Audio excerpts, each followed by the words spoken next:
Shalom, King of Kings, friends and family here in Israel and around the world.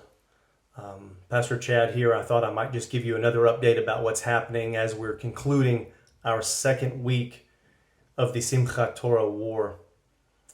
Many of you are probably up to speed on a lot of these things, but I wanted to tell you what's going on the ground and give you an insight and a little bit of new information. Who are we fighting? And who are we being attacked by? Well, right now, of course, there are the Hamas militant jihadists out of Gaza. And they have fired over 6,000 rockets into Israel. They've wounded about 4,000 Israelis, and there's been 1,400 deaths so far. They're still holding over 200 hostages that I know that Israel is trying to negotiate for the release and rescue of those hostages. And the leverage that's being used is the humanitarian aid corridor to Gaza. We are also being fired upon from Hezbollah in Lebanon every day since about the third day of this war. We're being fired upon by both Hezbollah troops and Hamas militia out of Syria. Now, all of that's being backed by Iran.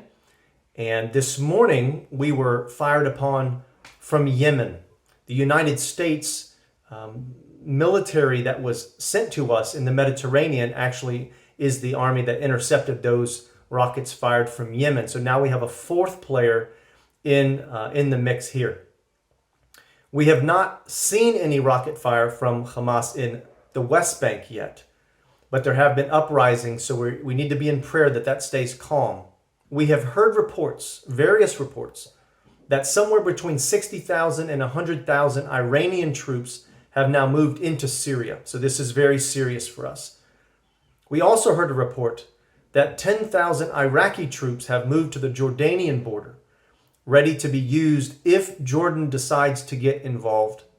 We've received threats from Jordan today that if we continue our operation in Gaza, fighting the terrorists of Hamas, that Jordan may get involved.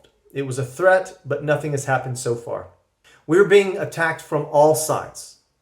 I hope that you understand that God's protection is amazing. It is a miracle, even though it is completely tragic that we've already lost 1,400 Israelis and we still have 200 soldiers being held hostage. At King of Kings, we're trying to help as many families as we can. We have 70 or 80 now soldiers from the King of Kings network that are fighting. And we pray for God's grace and their protection. We are giving hot meals to soldiers. We are bringing backpacks and food and military equipment to soldiers, like boots and hats and helmets and gloves and fleece jackets that they don't have. We got reports that our soldiers are freezing at night in the north because the weather's already changed at the Lebanon border and they didn't have all of the equipment that was necessary. There was 180,000 standing army of Israel, but 660,000 troops have been called in now from the reservists to join the army. We need your prayers. We need your help. We're helping families of soldiers. There are now, listen to this statistic, there are now 300,000 displaced people in Israel, and we're trying to find a place for them to stay. We've given them bags of groceries, food, shoes, blankets, coats. We've bought generators for the ones that didn't have power.